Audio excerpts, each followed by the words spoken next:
The headline in the Washington Post couldn't have been more ominous. Political hazards ahead.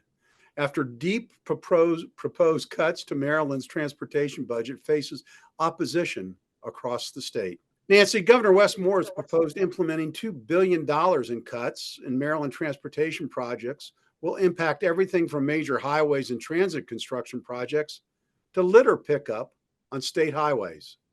According to the state, Maryland is suffering from poor economic growth in the state and declining revenue streams dedicated to paying for highway construction.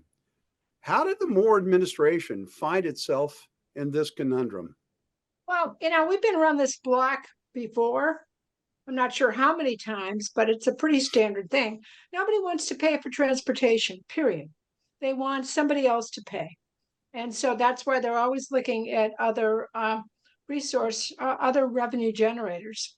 It's not a new issue, and I'm not at all surprised. The decision makers don't want to move funds from other programs into transportation. Historically, that's been the case. So, this is what they do.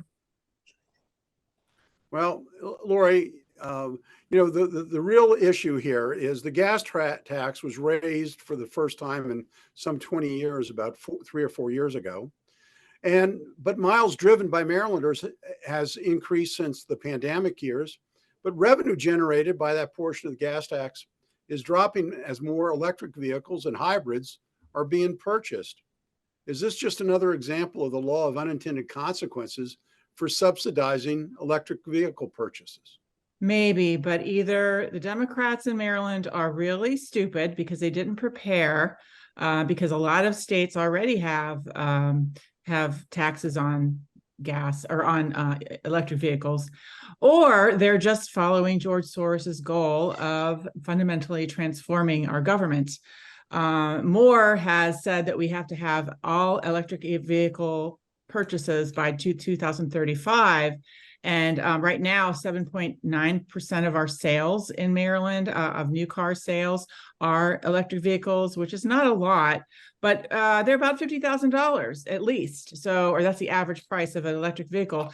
So middle-class people can't afford those things. So I think the Democrats are trying to really cause trouble for middle-class people so that they can't drive on our roads. They're purposely burdening the middle class. And I think that Moore is purposely setting us up right now for increased taxes for electric vehicles, increased gas taxes, increased taxes in general. He's saying we have over a $3 billion cuts into the transportation coming. Well, can you imagine what that's going to do? I know everyone's getting upset. Oh, we can't have that. We can have that. Oh, okay. We'll take the new taxes instead. Don't go for it. Don't buy it. Don't buy it. There's 130,000 people missing who don't have jobs, who had jobs before the pandemic. Where did they go? Where did they go? I want to stick to transportation right now. Yeah, Laurie. well, there's a problem, and I think it's illegal immigration. That's where I'm going to start. I'll stop. Well, we can come back to that. Nancy, what Laurie touched on is the divide between the counties and Governor Moore, and as exemplified by political leader from Baltimore County, County Executive Johnny Olszewski, who wants to make sure that his transportation projects are protected. He's not alone. Every county executive and the mayor of Baltimore City want to protect their share of the pie. So how is Moore going to navigate his way through this political choppy waters? Well, they're going to flail away, and they'll make some people unhappy, and then they'll look at revenue resources to shore up the fund. This happened under Hogan. This happened under Ehrlich. Historically, the issue of funding transportation has been put to the sideline in every single budget. People assume things because they can. That's how you get to yes on budgets. That's not how you actually commit to making sure that things happen. So what's going to happen?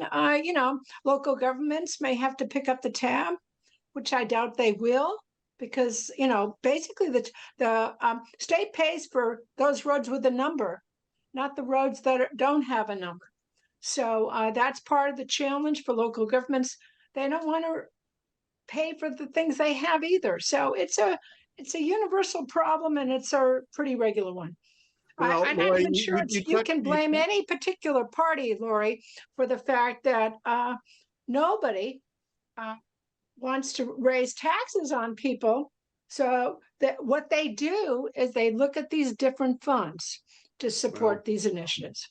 So I'm going to let Laurie have the last word here but Laurie, you know, increasing MVA fees and parking at BWI Marshall Airport to enhance revenue is almost comical because these are big structural problems. You got about 30 seconds, Laurie, wrap it up.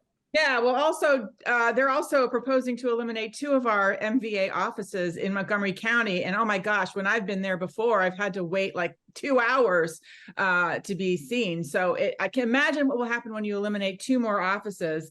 And then imagine the trash on the roads. People will be driving on 95 and say, God, what an awful place Maryland is. And then they drive through North Carolina with their beautiful transportation. They have a wonderful flowers all over because they have a beautiful flower beautification project, and they'll want to move to North Carolina. So what happened? Well, there's always competition from other states, so we'll have to wait and see how that plays out.